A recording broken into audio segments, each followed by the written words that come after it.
All right, then, we welcome you all to today's session and we hope you are at home, healthy, and safe. While it's been a tough year for all of us, we at Digite have continued to provide you class leading lean agile capabilities that empower your agile transformation journey. So, we thought it would be a good way to start off this year by giving a recap of the new features and enhancements that we shipped in the past couple of months, including the year end release. So, in the second half of 2020, one of the main areas we focused on developing richer capabilities for was our agile program management. So, you had a new visual way to see your work breakdown coming in from the story maps that you had created, and also associate work items as parent or child work items directly from this visualization. So this was not only a visual way to build the work structure, but it also had the flexibility to have the work items spread across multiple projects depending on who's working on them. And once you had chalked out the themes, epics, and user stories, there was a way to define how the progress needs to be tracked for each of these types. So you could see the person progress based on the to-dos being completed, or you could have child card completion based progress for your epics, and you could also probably make use of the manual setting at the theme level. Essentially, these preferences allowed you to choose the way progress should be computed based on the different ways work completion is being tracked. And once you had both of this in place, we had cards flowing on the execution board based on their person progress. So this was available on the execution board so that you can see how the progress is being made on a scale of 0 to 99, and also automatically move to the done column once they achieve 100% progress completion.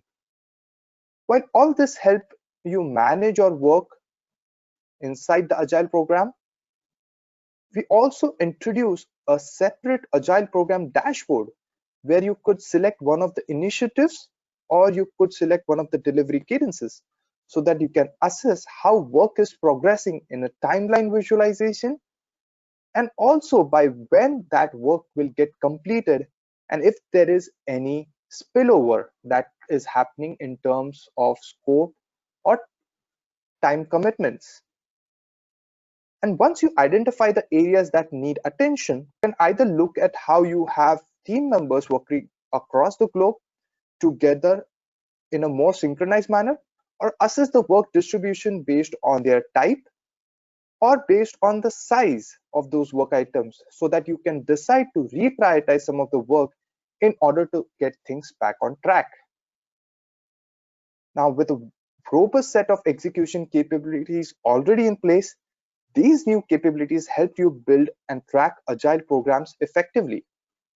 So in our 7.9 release, we focus on bridging the gap between these two levels by introducing new planning capabilities that estimate your work and plan its delivery to the business with the guidance of the past performance. So first up, we will look at the new Agile estimation board.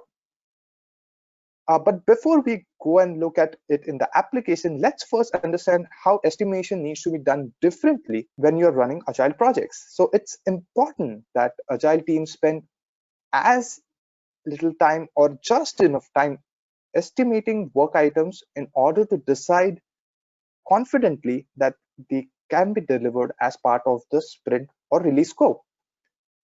And that's where the traditional hourly based estimation doesn't fit this purpose, as it's going to take considerable time to analyze the work in depth and derive those estimates. On the other front, there are several agile estimation techniques like planning poker, t-shirt sizing, story point based estimation that you can make use of depending on what suits your team and what is the agile maturity level that they have. So after considering various factors, we felt t-shirt sizing and story point based estimation help you do estimation efficiently and effectively. Also, they fit well with the rest of the capabilities that you already were making use of to plan and run the agile projects in Swift Enterprise. So let's have a look at what we have to offer there. For that, let me switch to the application. All right, so I've opened up the Agile estimation board inside my Agile project, and the way this has been laid out is you can easily do relative sizing using the t-shirt size attribute on your Agile cards. So all you need to do is simply pick up one of the cards from the unsized cards bucket, be it an open card or a closed card, and drop it into the size that you feel is most appropriate for it. And the important thing to do is you're putting this in S size bucket, you can go through these cards details and understand why these have been classified as excess. And on similar side, you know what would be a bigger card than S size here. So you are able to make a judgment between what would be a small card based on what is something bigger or smaller in size when it comes to the data that you are seeing for your closed cards. And for card types like user story, we understand you would also be doing estimate points as well. So what we have given here is a quick option for you to map the t-shirt size against the estimate points. So I could decide to have the estimate points updated whenever the t-shirt size is also getting updated against it. So that gives me a quick way to size the card, not only on the basis of t-shirt sizing, but also use this information when it comes to planning, be it at a sprint level or a release level, on how much story points I can plan as part of the scope. So this is a quick and easy way to update your story points when you are doing relative sizing. In this case, what I've done is I've simply put in the Fibonacci series based on these t-shirt size that I have here. Of course, the t-shirt size attribute is something which is configurable. You can decide to add or remove more sizes here. And this is something that you can make use of while you are sizing cards like user stories. But if you are wanting to do relative sizing for bigger cards or parent cards like themes or epics, it will be helpful there as well. So when I'm looking at these kind of cards, what you will also see is information icon against each size of bucket. So once I have enough number of completed cards in that size of bucket, what you will see is the range or the total number of cards based on which you are seeing the range here, that on an average, what is been the number of epics, what has been the number of technical stories or user stories in a theme which has been categorized with the size excess.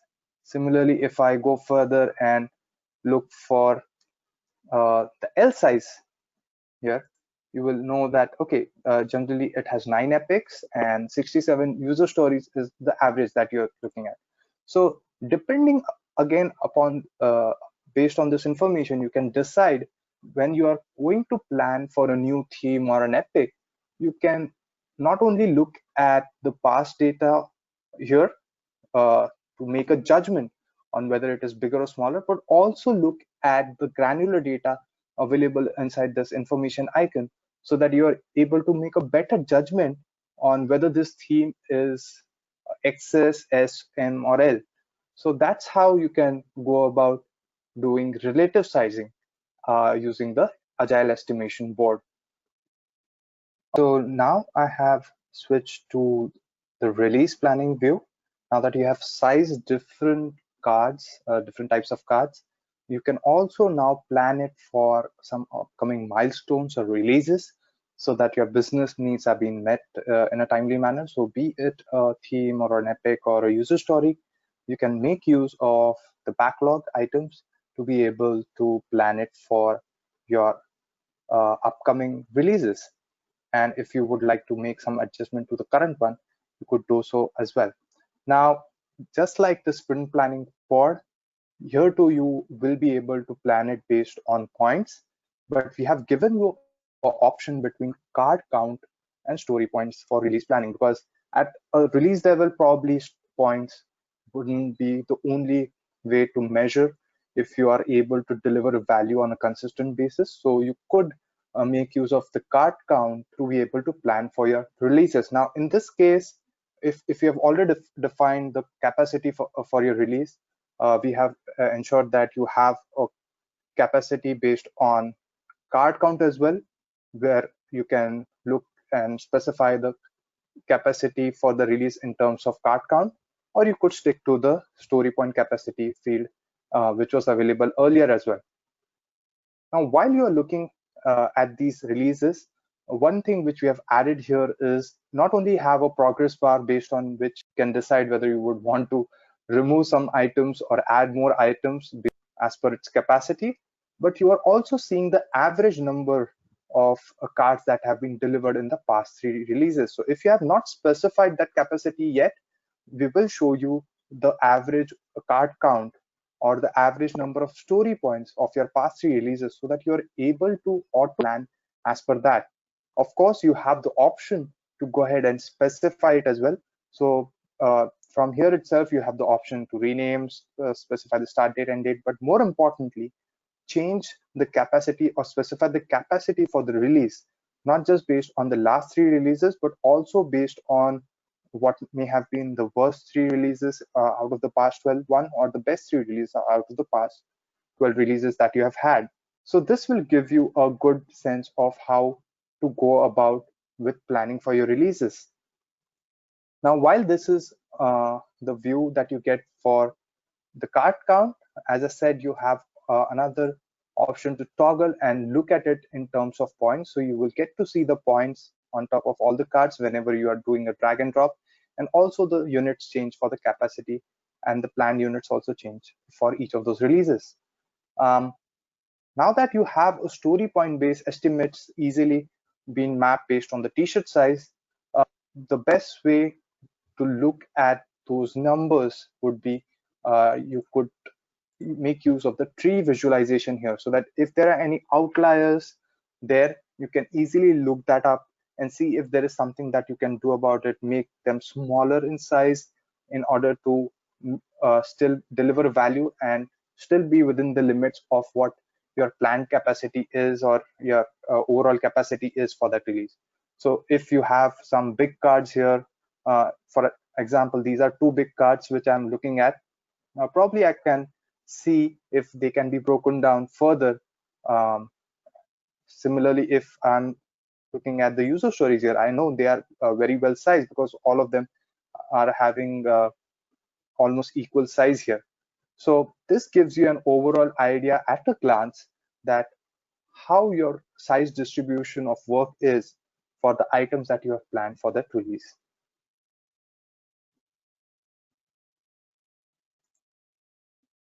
So with that, we saw how the relative sizing can be done, and that can help you do release level planning as well. One important change that we did as part of the 7.9 release is to make it easy for you to plan for your theme and epics in terms of the timeline. The timeline widget, or now that we call the roadmap widget inside our Agile Program Management dashboard, already used to show you the planned bars and the actual bars, but we have enhanced ability to change the dates right from the timeline widget itself. So earlier you had to open up the work item and update the attributes against it, but now with a simple drag and drop, you can set up the dates for your epics, themes, or any of the work items. All you have to do is give a confirmation whenever the date changes are happening, and it will show you the plan bar getting adjusted accordingly. So that's one of the easiest way you can go about quickly planning for your work items without having to go through each work item. You can simply drag and drop the plan and bars, and it will adjust the bars accordingly. So with that, let me go back to my presentation where we first looked at the agile estimation board, wherein relative sizing can be done with a simple drag and drop interface. And we are also giving you the ability to provide estimate point based on the size being associated. So, and of course, for items like themes and epics, you have the average information or the range information so that you are able to make a more informed decision when you are saying a certain theme or an epic is smaller or bigger than other. And once you have sized those work items, you are also able to quickly do the release planning. And this release planning has the information, the past 3 releases or the worst 3 or the best 3 releases. You are able to decide what should be the capacity as well as to what extent you would want to load or overload this release. And we are able to do the planning of the work items also via the roadmap widget. All you have to do is simply drag drop the edges of the plan bar and the new dates will be set in. So these were the planning capabilities. One thing which I've mentioned here is with respect to the dependencies. We will be going over that when we look at the next set of capabilities when it comes to execution of agile projects. So dependency management was one of the key areas that we worked upon.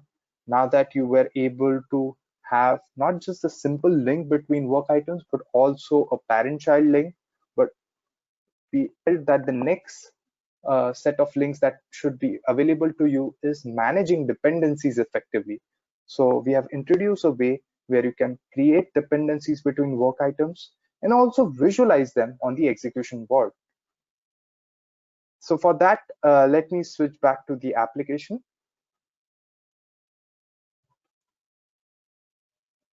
Okay, so open up the execution board for one of my agile projects, wherein work is happening across a couple of swim lanes, one being the main development work and the other being for the ad hoc work that comes once in a while. Now, typically, the card owners will ensure that their cards are progressing as per their plans. And if there are any dependencies between the cards, they would be able to look at it by going to the dependencies view inside their respective cards. So for this ticket, which is there for upgrading the setup to a Wildfly version, there is another technical story which is dependent on it, which is building the APIs. So things like that would be apparent to this user, Joe, and also Ben, as these are the two cards which are linked and visible in their respective dependency view. But it's all the more important as a team that the team is also aware of how the dependencies are affecting them in general. It may be so that there are multiple dependencies, cross dependencies between cards.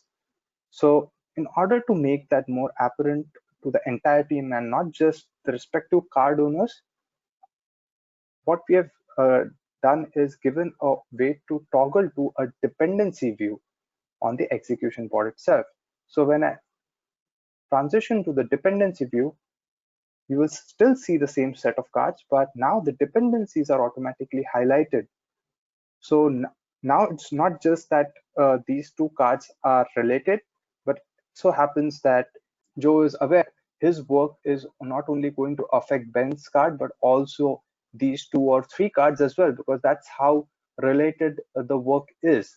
So that brings in a whole lot of cohesiveness in the working for the entire team, and they can start right from scratch as well. I mean, once they have the cards planned out, if they just want to go ahead and build the dependencies between cards, they can do that.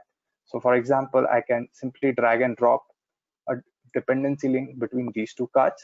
And what you will also notice is you will see the card links just the way the card links are colored. If the due dates are not matching between the predecessor and the successor card, you will see that you are in the red. So this is also going to help them understand which are the dependencies which need to be looked into immediately at a glance. Now, it also would happen that if there are many dependencies, this web of dependencies might become hard to manage. So we have taken care of that so that you can easily look at the relevant dependencies when you are focusing on certain work items. So for example, if I click on the dependency link here, you will see the option to see only the direct dependent cards. So I'm seeing the dependent cards which are directly dependent either on this one, on this one. So there are two dependent cards which are directly dependent on this. On similar lines, if I want to look at all the interdependent cards, I'll see the complete network. So this way the team is able to focus on one subset of cards which are interdependent, even if there are a whole web of dependencies going uh, on your board. Although we wouldn't recommend to have so many dependencies on the board, but since it is one of the scenarios that you may have to deal with, ensure that the user experience doesn't get compromised, even if you are having dependencies with cards which are aligned next to each other on the board, and still able to focus on the ones which matter the most when you're discussing them. So all these options are available wherein you can look at the direct dependent cards and all the interdependent cards, or maybe even remove some of the uh, not needed dependencies directly from this visual.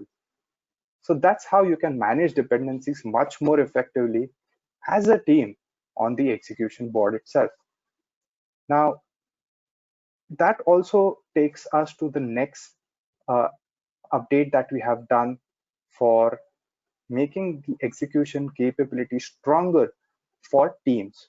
Now, up until now, you were able to create multiple sprints for each of the teams. So we ensured that you are also able to create the teams and associate them with the respective sprints. And that helps you planning for the stories when you are assigning card owners and to-do owners. So for example, when you go to any of the sprints here, you will notice that there is a new uh, field available called team, which is going to help you decide which team this sprint belongs to. And teams is nothing but one of our initial offerings which we had as resource group that has been renamed to teams, and we have revamped the visual so that you are able to set up the team members much more easily. And so all you need to do is simply select on the profile pictures here, or you may want to, if you have a huge list of team members, you can search for a specific person or go to the list view in order to update the team. And once you have done that and you go to any of your user stories, for example, I've associated Magic Squad to Sprint 8.2 as we saw earlier. So the team members of the Magic Squad team will be seen upfront so that you can quickly select the card owner belonging to Magic Squad. And if in case you are having a need to have other team members also uh, be a card owner or a to-do owner on it, you will still be able to assign them. It's just that it's much more easier for you to look for the relevant team member now that you have associated the sprint with the team. And the same holds true for the sprint burn down chart as well. Now that you are able to plan cards for a specific team and team members, we have ensured that the same flexibility is available as part of the regular widget. So you have a team drop down here wherein you can make a selection, and based on the team selected, you will see the relevant sprints only for rendering the burn down chart. So that's how you are now able to not only manage dependencies, but make effective use of them when you are having a discussion together. And also as a team, you're able to link the sprints and the card owners in a much more user-friendly manner. So coming back to the presentation, we saw how the dependencies can be established between cards on the execution board itself with a simple drag drop capability. And you are also able to look at specific sets of card which are interrelated very easily. And when it comes to team-based execution, we have provided a new interface to build the teams, associate them to the respective sprints, and also allow you to select relevant sprints based on the team being selected. So with that, we will go to the next major update that we shipped in our recent releases. with respect to visualization.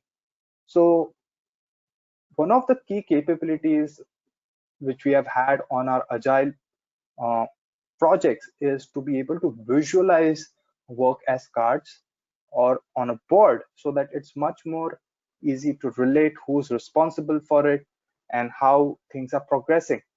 Now we have brought in the same power of visualization in your typical Microsoft project or work package task plans, as well as we are also providing a way wherein you can group them based on the attributes. So let's first look at the card view. I've opened up one of the task plans, which is based on our start module.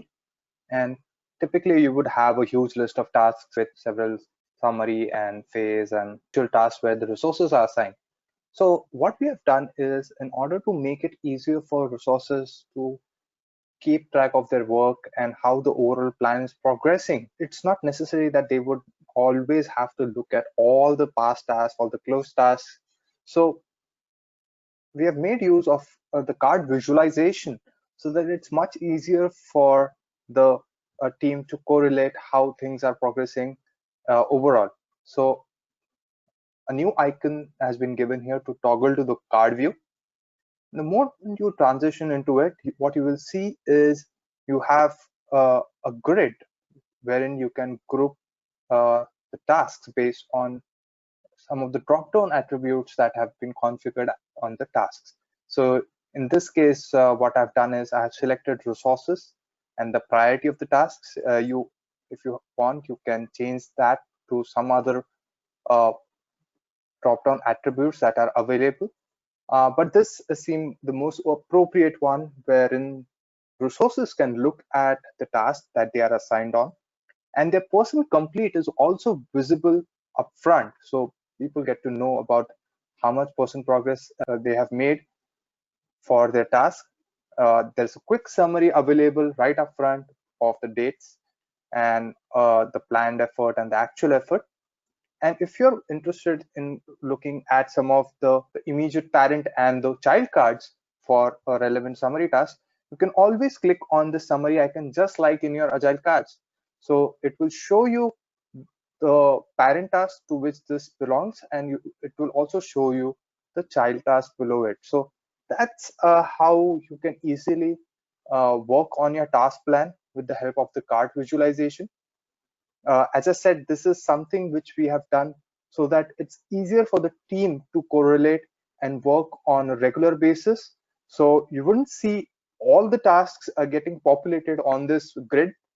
What you will see is the ongoing tasks, the tasks which are open, and the ones which are planned in the recent future, being 2 months from the current date. So that's the set of tasks that you will always have available on this grid, and you can easily make use of the settings wherein you can make choice of the attributes based on which you would like to see the card visualization. And continuing with the way card visualizations are helpful for the team, we have also gone ahead and enhanced them further so that it's much easier to use, and it is also lighter on the eye. With all the configurability possible on the cards, be it the attributes or the icons, it was important that it doesn't clutter the UI. So what we have done as part of this release is we have also ensured that only the icons which have some information available against them, be it in this case, as you can see, the card has been flagged as well as it has a upvote. So only those icons are visible upfront, and the comments in the attachment icons are not visible upfront because there are no comments attachments on the card. So you are able to focus on the important aspects of the card automatically without losing out on the capabilities which are available on the card as well. Plus, we have ensured that longer card titles are also visible compared to what it was earlier. And if you have defined one of the columns in your value stream as done, so that too will be highlighted upfront in this manner so that it's apparent that whenever you move a card inside that done column, the card will automatically get closed. So to quickly recap on what we looked at, how the card view for the task plans is going to help you look at the work that is ongoing and it is planned in the near future, and also build your own grid based on the drop-down attributes for grouping them in the manner which is most suitable to you.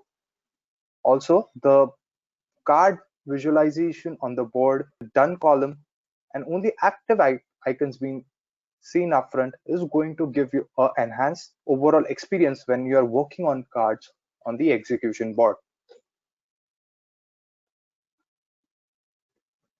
So moving on the integrations front, there's a whole lot of updates that we have done in the past few months. More importantly, we recently came up with the Zapier integration, wherein you can create zaps to automate actions from other applications and have work items created, work items completed or commented upon in the SwiftEnterprise application. So we encourage you to look at that and see how you can easily improve your productivity while you are working with other apps along with SwiftEnterprise. Also, to continue with our journey to improve our collaboration capabilities, we have recently provided MS Teams integration as well. And that is where the teams can easily collaborate with other team members. They get notified whenever a new work items get created, updated, right there in the MS Teams discussion itself. Along with that, they can also perform certain standard actions like commenting, routing, time logging, and also make use of the SwiftBot. If that's what one of the capabilities that you're already using, you can access the SwiftBot from MS Teams as well to get all the information that you generally try to get from the SwiftBot. And finally, our external work request plugin is available directly on the Microsoft App Stores. So you can download it directly. There is no need for you to sideload it. And you can make use of it to create external work requests by populating the mail subject and the description as attributes as part of your external work request e-form. So all this is possible. We are sure this is going to help you increase your productivity and get things done much more easily, even if you are working across other applications. Now, these capabilities have been covered in separate videos already. So what we will do is we will ensure that the video links are available as part of the description for this as well. So you can go ahead and have a look and give it a try. And I'm sure you will enjoy using them along with other applications which you had to make use of separately, but now it's much more integrated and it becomes part of your overall ecosystem. So the Zapier integration, the MS Teams integrations are currently in beta state. So we would like to hear from you and improve upon it further. And finally, on the usability front, to help you get more done with these, we had a bunch of changes done in the area of Agile. So whenever you are adding cards onto the board, you can now make selection of a specific lane to which the card should get added directly. There's no need for you to move them to the required lane even after adding them onto the board. So you can do that while you are adding the cards directly onto the board. Also, there are other updates done, such as archiving closed cards in order to remove them from the board, easy selection of multi-select field values in the exported Excels, and also on the configuration front, so we have ensured that there is automatic scheduled deletion of data in ACR rule segment, so that you don't have to worry about how it is affecting your overall data storage.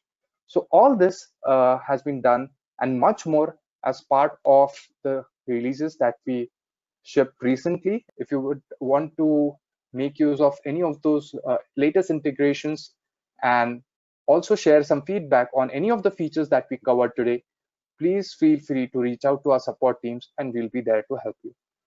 That's all we had for the session today. Thanks a lot for watching.